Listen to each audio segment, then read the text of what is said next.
Is there another question that has not dissolved?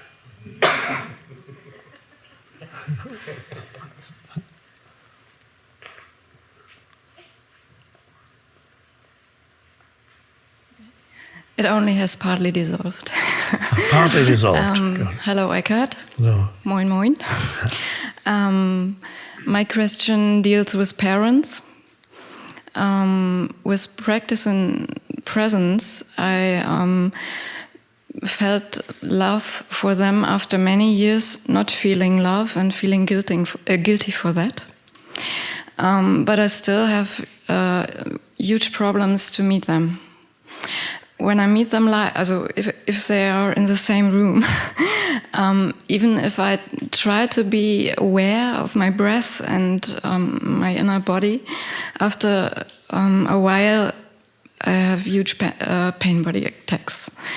And is that triggered by something they say, or I can't even say that.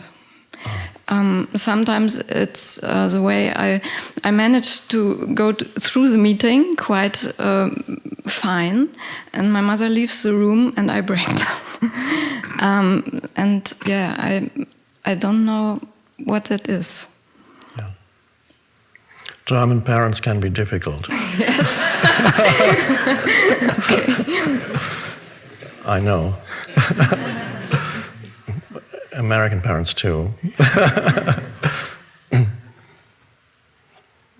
So on one level, there's already an acceptance of them. On a mental level, the acceptance of who they are, the acceptance of their limitations, they behave the way they behave, is the pain body is still there inside you, of course, and the pain body reacts. It may also be that the mental level, the mental acceptance is not yet complete either. To see that they act the way they act, speak the way they speak, not because of who they are, but because of their past conditioning, which is their mental emotional conditioning is speaking through them. They can't help that. Mm-hmm. If there's not enough presence, everybody is controlled by their mental emotional conditioning. They can't help it. They are afflicted by that disease, which is identification with unconscious conditioning. I'm not the only one who calls that disease. Even in the ancient teachings of Zen, they sometimes call it the disease of the mind. And there are some Zen teachers who have said they are here to cure that mental illness. They've said that's what Zen is about, it's curing that mental illness. So you need to, on the mental level, as you sit with them, you need to know that continuously, that what you are observing is not who they are. Mm-hmm. You're observing a form of mental conditioning. Underneath that, there is the being, and you may sometimes get a glimpse of it. My mother was very much identified also with her mind, and occasionally I looked into her eyes and suddenly there was a light shining through when she stopped talking for a little while. In other words, the mind catching a breath after talking for 10 minutes incessantly. And then for a moment I could say, there's their being, her being was shining through.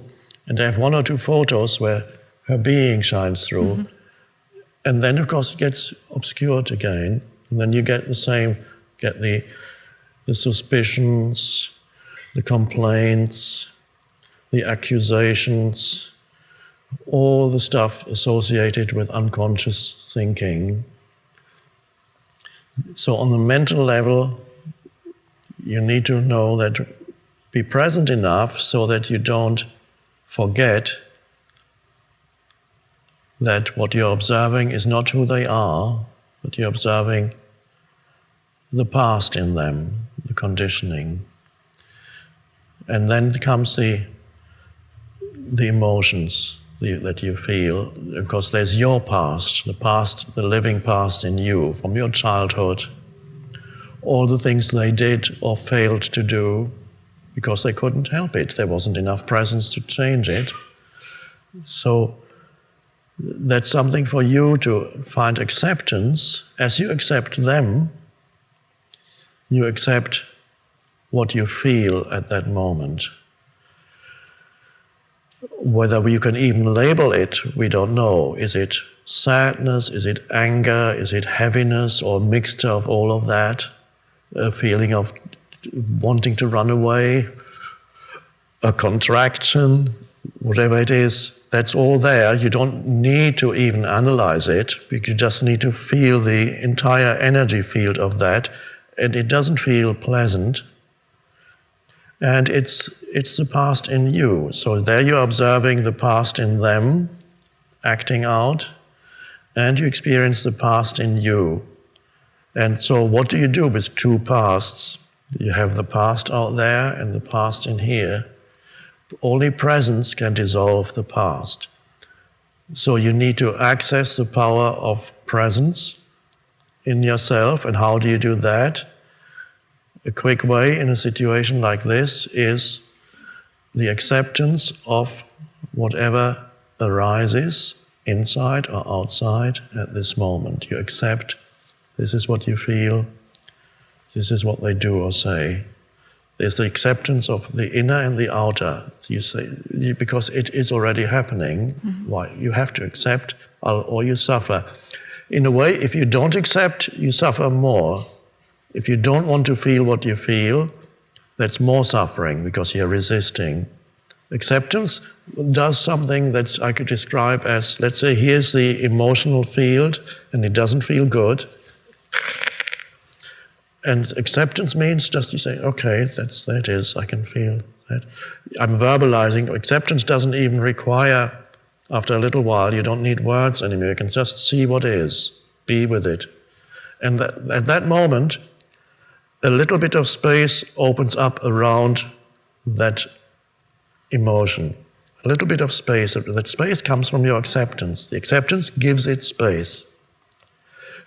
And that's already a tiny bit of freedom. You've given it a little bit of space inside yourself when you say, yes, this is what is. And that's a beauty. You've given both them space externally to be, and you've given yourself space internally. And then, as you notice that actually that feels already a little bit better than before because there's space around the emotion. And then you go into it more deeply and you accept even more. You continue to accept, and that space grows a little bit around it. And then you encounter the strange phenomenon of an emotion that is not pleasant existing in a spacious field, so to speak, that's around it. And then you realize that who you are is you are that field. And you can allow the emotion to be in that field, and you can allow your parents to be there and say what they say and do what they do. They're repeating the past. Space comes in. So acceptance brings space, and space is the transcendence of conditioning. Space is the transcendence of the past, the transcendence of the personality and the person, and it's freedom, space. That's the practice. And so the best place to practice is with your parents. There are many other places where you can practice, but the ultimate mastery you will achieve when you can practice with your parents. That's the graduation. You graduate. Okay. It's the PhD in presence.